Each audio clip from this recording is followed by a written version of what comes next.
C'est l'heure de vous informer, mesdames et messieurs. Bienvenue dans ce journal de la mi-journée sur Mondico Télévision. La première ministre Judith Souminois a échangé le jeudi 9 janvier 2025 avec Thierry Hoth, président du RAF Rebranding Africa Forum. Au cours de cette audience, rapporte une dépêche de la cellule de communication de la primature. Thierry Hoth a fait part de la volonté des institutions de développement de plusieurs pays et entreprises à investir en RDC dans des secteurs divers, au nombre desquels l'agriculture, les infrastructures et la transformation des produits locaux. Suivez. Nous avons évoqué les retombées immédiates, à court, à moyen terme de la participation de la RDC à la 10e édition du Rebranding Africa Forum.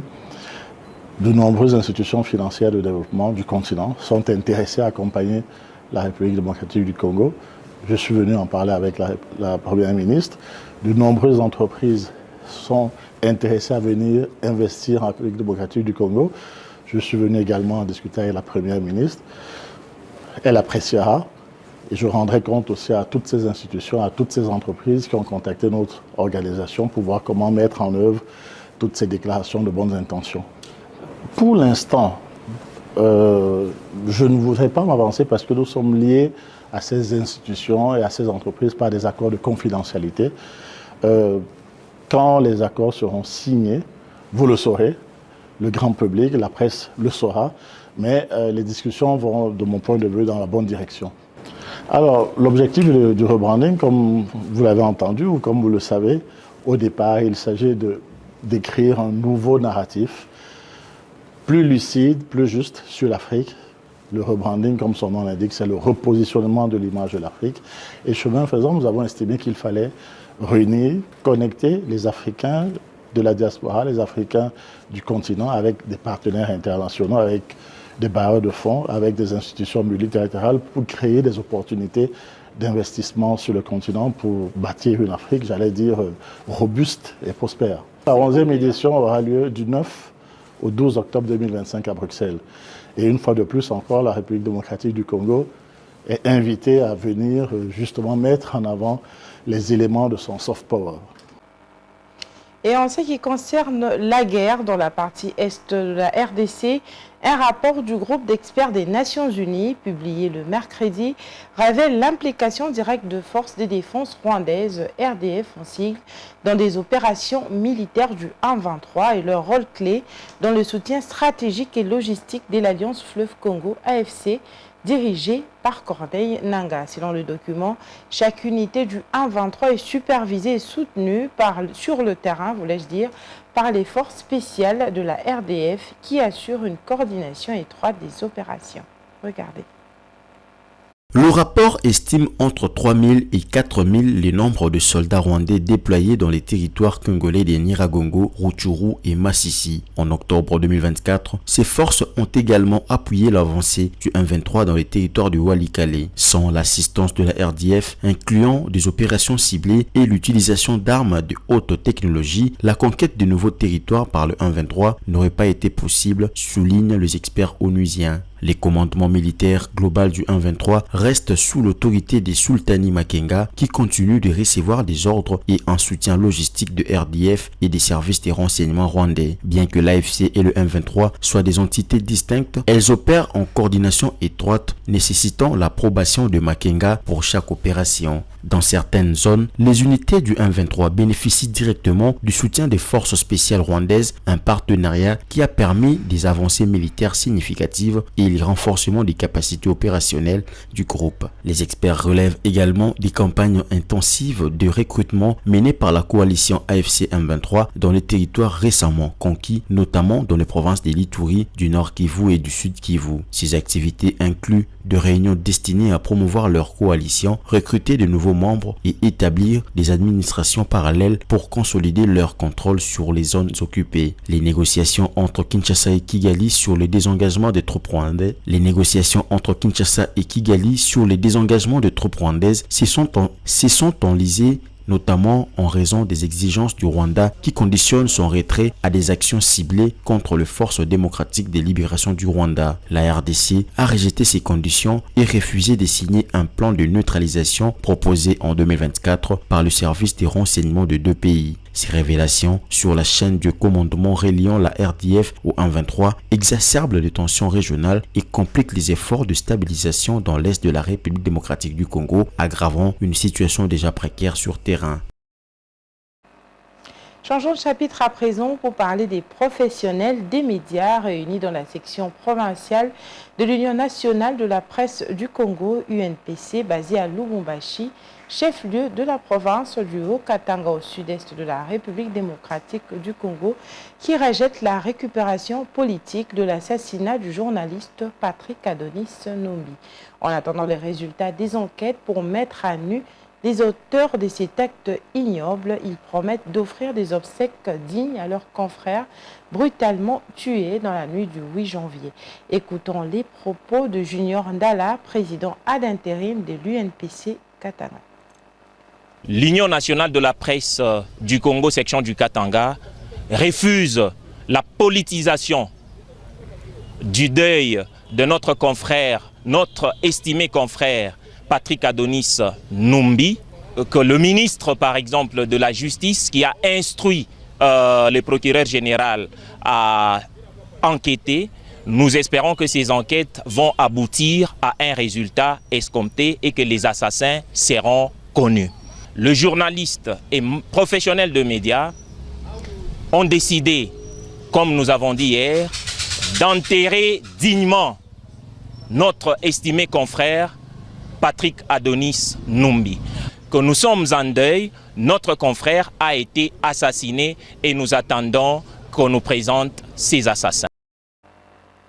Et de son côté, l'hôtel de ville de Kinshasa, soutenu par la police nationale congolaise, a procédé le 9 janvier 2025 dans la matinée à l'assainissement des avenues Commerce et Kasavubu, situées aux alentours du marché central dans le nord de la capitale congolaise. Les étalages des marchés informels ont été détruits et brûlés par les agents de l'hôtel de ville afin de décourager cette pratique. Cette initiative des autorités urbaines a été saluée par une majorité de la population, malgré les cris de détresse des commerçants qui se sentent victimes de cette opération. Images et commentaires. Les vendeurs et vendeuses des marchés informels des avenues Commerce et Kasavubu ont vécu une journée particulière le jeudi 9 janvier 2025. Les agents de l'hôtel de ville de Kinshasa, accompagnés par des éléments de la police nationale congolaise, ont mené une opération musclée pour assainir ces deux avenues. Les étalages qui soutenaient ces marchés informels ont été dégagés et incendiés. La majorité de la population a applaudi cette opération d'assainissement.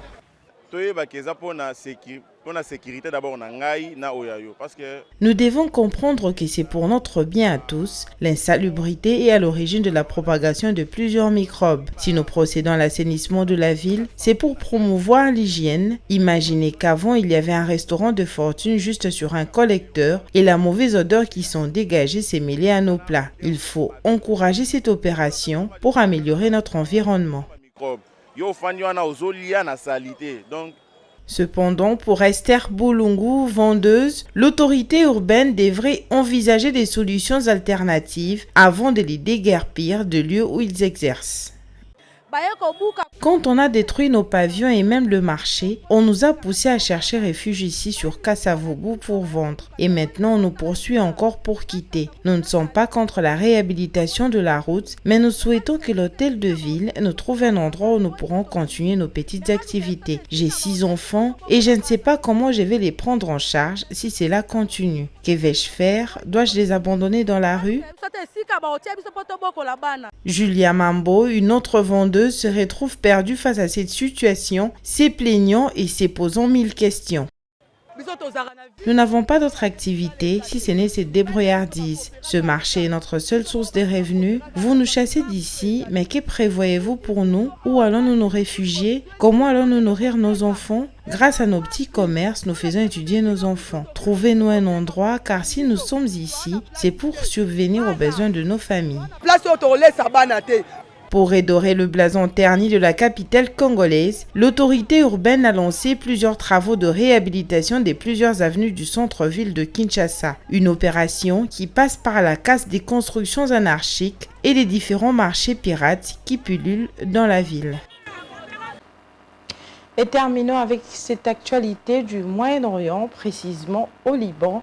Le chef de l'armée libanaise, le général Joseph Aoun, a été élu président du pays le jeudi 9 janvier 2025, après plus de 2 ans de blocage. La session des votes était à 13% de tentative de l'Assemblée législative d'élire un successeur à Michel Aoun, dont le mandat s'est achevé en octobre 2022. Suivez.